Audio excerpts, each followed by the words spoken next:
Tere!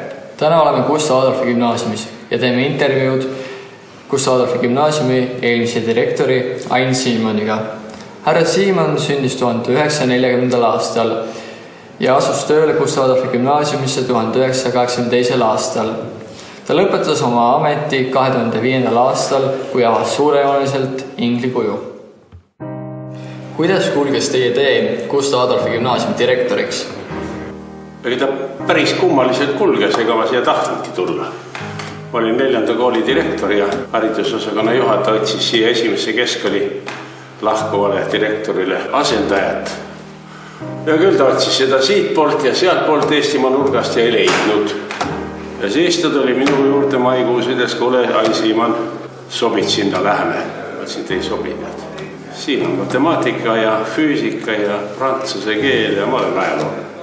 Ei ole midagi, mul juba kokku räägitud parteimeestega kõrgetega. Tol ajal käis see siin.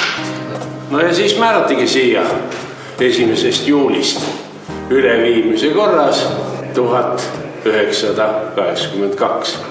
Kuidas kirjeldaksite 1982. aasta ja 2005. aasta Gustav Adolfi gümnaasiumi kõige suuremaid erinevusi? No üks niisugune tore moment on, kui Riia, Vilnius, Tallinn sõprus võistluses spordis.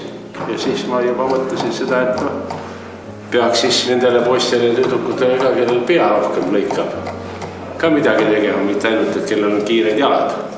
Ja nii ma siis selle reaalainet olümpiaadi välja mõtlesin ja käima lükkasin. Aga millised on teie mälestused inglikujuga? Inglikujuga oli asjad nii, et siia ette foajeesse pandi üks 4-5 vist niisugust kuju. Ja kui ma need siis vaatasin, siis mul oli kohe selge, et ainuke ja kõige õigem oli siis inglikuju, see oli umbes nii kõrge, 1 meeter või. Ja selle asja siis ära tehtigi. Kui kuninganna Silvia siin käis 22. aprillil 1992, jah, siis tuli ta siia majja kell 16, pidi tulema kell 15, aga mingi pärast ei jõudnud. Ja siis ta pidi olema siin 20 minutit ja on ette nähtud. Trilliti välja kõik haridusministeeriumi, kutsuti välja ja mis laulud te laulate ja mis te räägite ja kui palju te räägite. Ja lõpuks oli välja, et kuninganna oli 35 minutit. Ja siis ta rutas laevalt, laev oli siin Tallinnas sadamas, sõjalaevani veel. Ja siis riietus ümber ja kell 6 oli õhtul siis pideli kontsert Estonia kontsertsaalis. No, siis ma ka sinna kutsutud ja seda pidulikku kontserti ma siis nägin. Oli väga kaunis ja kuninglik seal keskosas istus seal üleval rõdul. Kokk selles õpetajate puhketuas, ma ei tea, kas ta nüüd enam on õpetajate puhketuba, siit alla lähevad käid. Seal oli see diivan ja selle pealt siis magas öösel. Tekid padjad ja kõik nii nagu pidi olema. Ja ütles, ta ärkas ülesse, et kleidi sahina ja nagu tuul oli läinud mööda. Ja läks uksest ära ja ütles, rohkem, vene rahvusest ütles, rohkem ma enam siin ei maga. Ja kogu lugu. Nii et tema jutu järgi siin siis ikkagi see tagumine ots, mis seal all on, pool korruse peal ja allkorrusel, see oli tegelikult abtsissi eluruumid. Nii et võib arvata, et võib-olla siis see abtsiss kõnnib, siis see vaim kõnnib ringi. Vaadates tagasi kõigele heale, kas on ka mõni asi, mis on jäänud hinge kripeldama? Teisiti oleks võinud ainult nii palju teha, et oleks tulnud vähemalt iga nädal oma muljed kirja panna. Kui ma siit ära läksin, siis mul need päevikud, mis mul olid siin aastatega, need ma võtsin, viskasin valdavalt kõik prügikasti, et sellega on asi lõppenud. Aga teatavasti ikkagi elu ei lõppe ära. Ja nüüd tänase päeval on ka mõni asi nagu segaseks jäänud, sest et ei ole täpselt seda üles kirjutatust. Ja teine moment oleks tarvis rohkem pildistada. Õpetajate pilt saab küll tehtud, aga tihtipeale õpetajad ei saa ka asjast ise aru.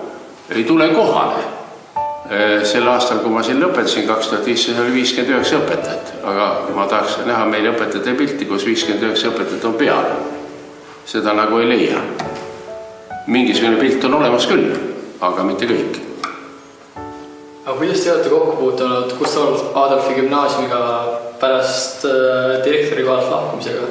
Ma olen käinud nende kooli aastapäeva aktustel, mis on nii pidulikult korraldatud Estonia kontserdisaalis. Nüüd oli siis see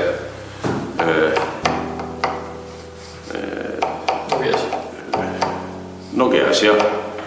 See suur niisugune rock-ooper või. Kõva töö muidugi. Ma ei käinigi mõttesse, et see on paarsada inimest seal kõik laulma ja tantsima panna, et kes selle asjaga küll hakkama sai. Väga omapärane lähenemise nurk ja tore ka. Väga suur töö, nii et kiitus, kes seda asja tegid. No nüüd ma loen lehtedest ja palju poleemikad on, et direktorit on haaranud suur hullustus ja tahab sinna suure mammut kooli teha ja pildid kõik üleval. Ja kõiksugused toredad lood on. Ma ei oska selle kohta nagu seisukohta võtta. Kas ta nüüd on kõige õigem või valem. See maja mahutab ära igal juhul 30 komplekti, 30 klassi. Aga praegu on siin 34 või 5, nii et ta on üle rahvastatud.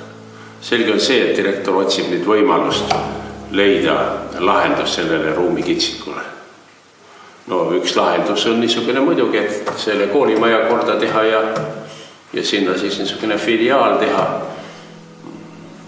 Mõtte iseenesest ei olegi paha ju. Nii et ma ei ole päris nõus sellega, et nüüd direktori peaks maha materdama sellepärast, et ta otsib varianti ja võimalusi kooli eluolu lahedamaks muutmiseks. Ja ma usun, et tema on, ütleme, direktor Agur on nii energiline mees, et ma usun, et ta saab selle asjaga hakkama. Need jõudu talle. Aga sulle tehte? No palun!